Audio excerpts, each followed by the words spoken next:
On the morning of June 13, 1944, the sun cast long shadows across the waters of Tawi-Tawi anchorage as the pride of the Imperial Japanese Navy prepared for what would become one of the most decisive naval engagements of the Pacific War. Among the warships assembled in this remote corner of the southwestern Philippines, the aircraft carrier Shōkaku stood as a testament to Japanese naval ambition. Her nearly 850-foot flight deck had launched aircraft that attacked Pearl Harbor 30 months earlier. Now she was about to embark on her final voyage, though none of her 1,663 crewmen could have foreseen the submarine that would seal her fate. Just 6 days later, Vice Admiral Jisaburo Ozawa watched from his flagship as the first mobile fleet began its departure.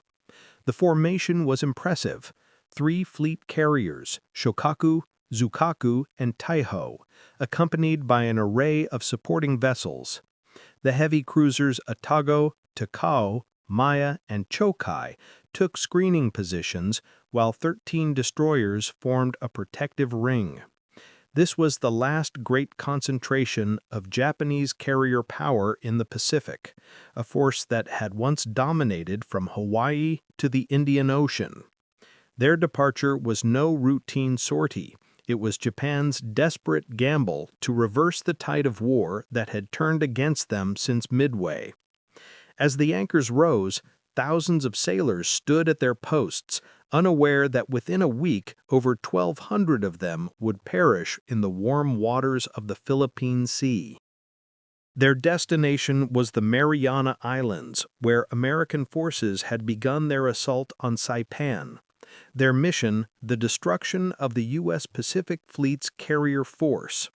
Japan's strategic situation in mid-1944 was catastrophic. The empire was contracting under relentless American pressure. The loss of the Gilberts, the neutralization of Truk, and now the invasion of the Marianas signaled the approaching endgame. Saipan held particular significance. Its capture would place American B-29 bombers within range of Tokyo. Admiral Soemu Toyoda, Commander-in-Chief of the Combined Fleet, understood the gravity perfectly. The loss of the Marianas would sever Japan's communications with its resource-rich southern territories and expose the home islands to strategic bombing.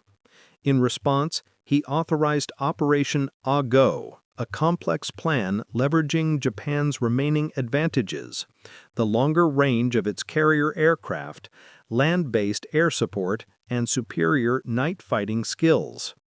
The plan called for the mobile fleet to engage the American carriers while they were tied to supporting the Saipan landings.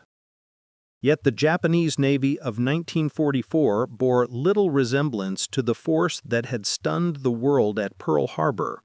The attrition of experienced pilots was perhaps the most critical weakness. The veterans of Pearl Harbor, Darwin, and Colombo were mostly dead. Their replacements rushed through abbreviated training.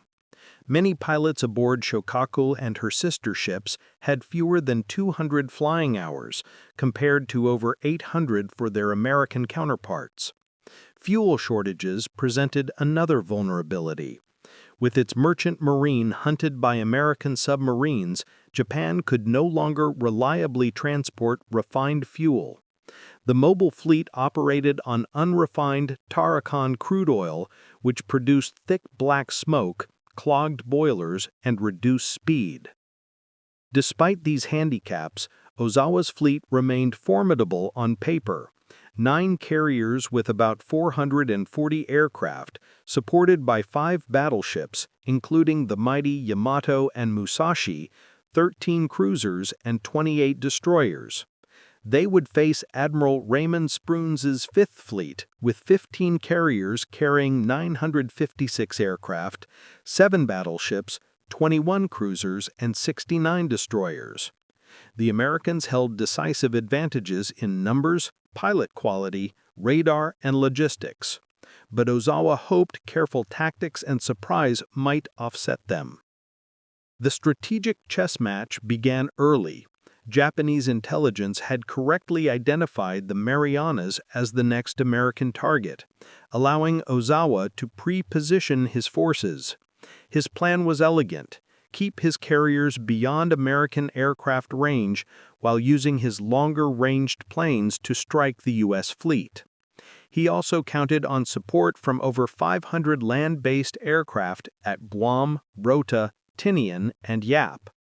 The fleet was divided into three groups: Van Force under Vice Admiral Takeo Kurita, Force A with Osawa aboard Taiho alongside Shōkaku and Zukaku, and Force B under Rear Admiral Joshima. Admiral Spruance faced a complex problem: protect the amphibious forces at Saipan, but also engage and destroy the Japanese fleet if possible. Intelligence indicated a major Japanese force was approaching. Spruance positioned Task Force 5-8, divided into 4 carrier groups, west of the Marianas as a barrier. The American submarine force under Admiral Charles Lockwood played a crucial role. Lockwood had studied Japanese patterns and anticipated any relief force would pass through the Philippine Sea. He positioned his submarines in a scouting line, the NA line, as an early warning system. 4 submarines, Albacore, Bang, Finback, and Stingray, were placed at precise coordinates. What Lockwood didn't anticipate was that another submarine, not part of his original deployment, would achieve one of the war's most significant victories. USS Cavalla, SS-244, on her maiden war patrol, was about to intersect with destiny. Her commanding officer, Lieutenant Commander Herman J. Kostler, had orders to patrol east of the Philippines, but circumstances would soon place her boat directly in the path of Ozawa's advancing fleet. Cavalla represented the pinnacle of American submarine design in 1944. A Gato-class fleet submarine, she was 311 feet 9 inches long, displaced 1,526 tons on the surface, and could withstand depths up to 400 feet. Armed with 10 21-inch torpedo tubes and carrying 24 Mark 18 torpedoes, she was a formidable weapon. Her crew of 72 officers and men had undergone 3 months of intensive training. Cavalla departed Midway on June 4, 1944, for her patrol area east of the Philippines, near the strategic San Bernardino and Surigao Straits. The first days were uneventful. On June 8, she struck a small whale, a minor reminder of the ocean's hazards.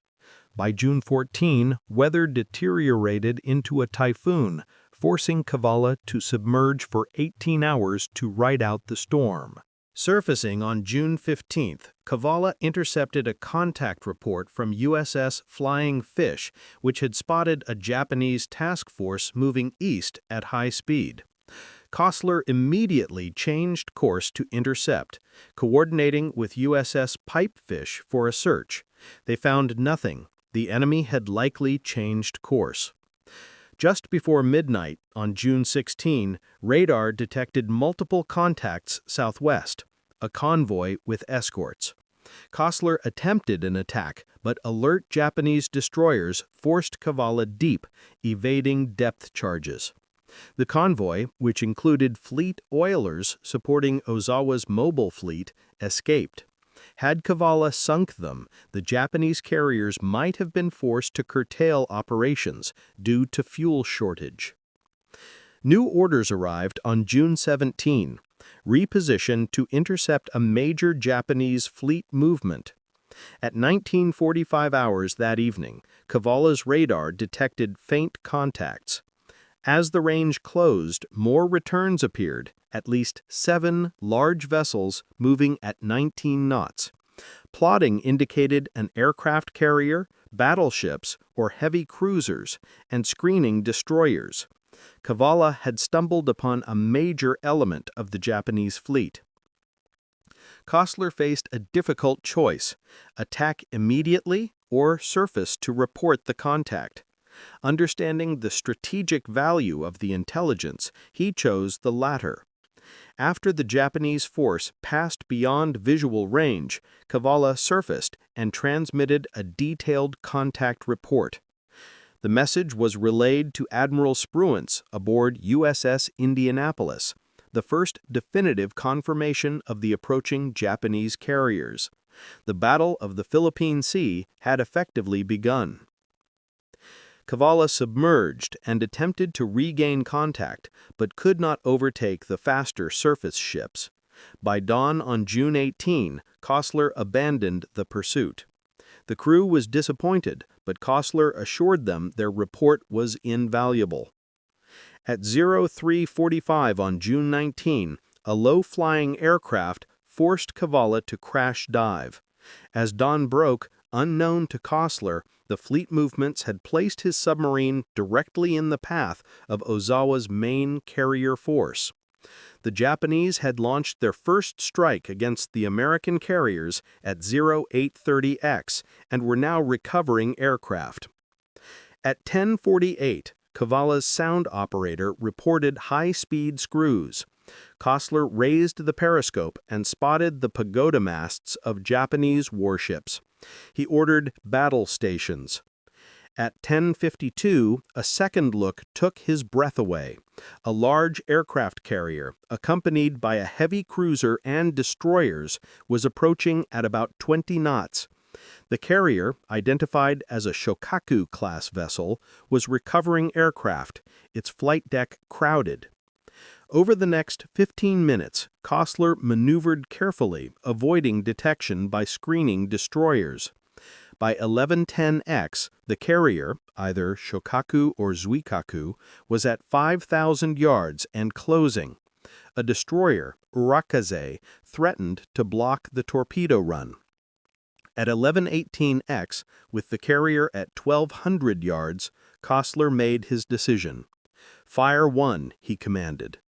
5 more torpedoes followed at 8-second intervals, spread in a fan pattern. Immediately after firing, Costler ordered Cavalla deep. As the submarine descended, 3 explosions resonated through the water. Aboard the carrier, which was Shōkaku, lookouts spotted torpedo wakes too late. The first hit amidships, flooding a boiler room. The second struck forward, igniting aviation fuel. The third hit near the forward elevator, jamming it. The ship took a severe list to starboard. Damage control parties struggled, but aviation gasoline fires spread. Within minutes, Shōkaku slowed to 12 knots, mortally wounded. Aboard Cavalla, celebration was short-lived. Depth charges began detonating as Japanese escorts hunted the submarine. Cavalla went deep and silent, enduring a methodical depth charge attack for hours. The hull groaned, light bulbs shattered, and the temperature rose unbearably as air conditioning was secured. The crew waited in tense silence. By 13:32X, breaking up noises emanated from the direction of the attack, the sound of the ship's hull collapsing.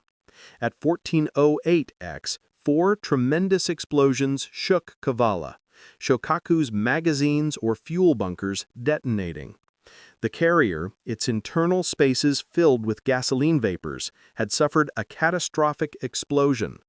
Captain Hiroshi Matsubara ordered abandoned ship.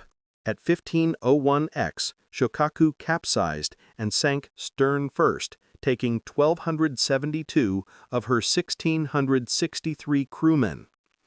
By 1500X, Cavalla's battery was nearly exhausted and the air barely breathable.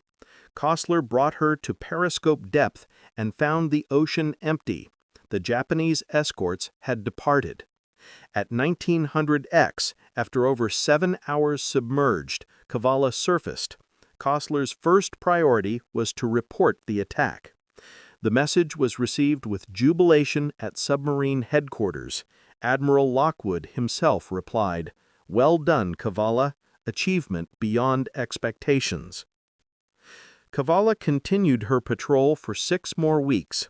On July 1st, she arrived at Saipan, where staff officers from Spruance's and Turner's commands debriefed Kostler and congratulated the crew.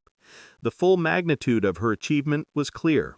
Combined with USS Albacore's sinking of Taiho the same day, Japan had lost 2 of its 3 fleet carriers and hundreds of irreplaceable aircraft and aircrew in what American aviators called the Great Marianas Turkey Shoot.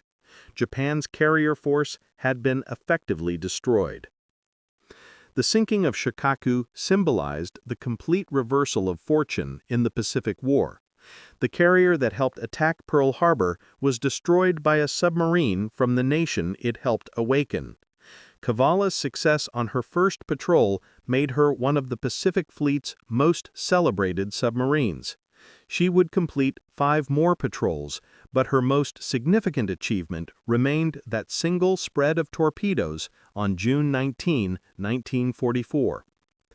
Lieutenant Commander Kostler received the Navy Cross. Cavalla earned the Presidential Unit Citation.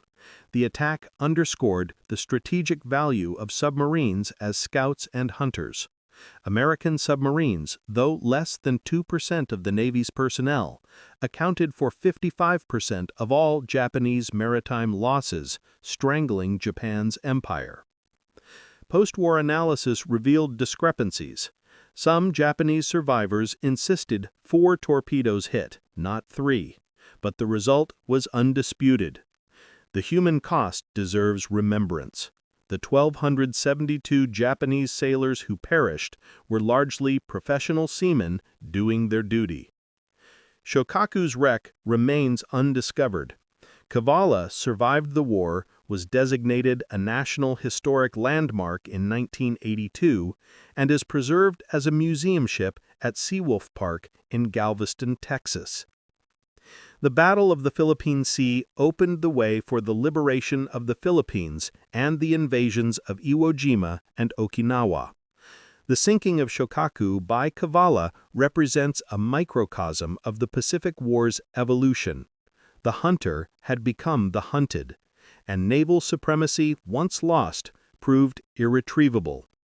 The 72 men aboard USS Cavalla demonstrated that a single submarine with a determined crew could change the course of history.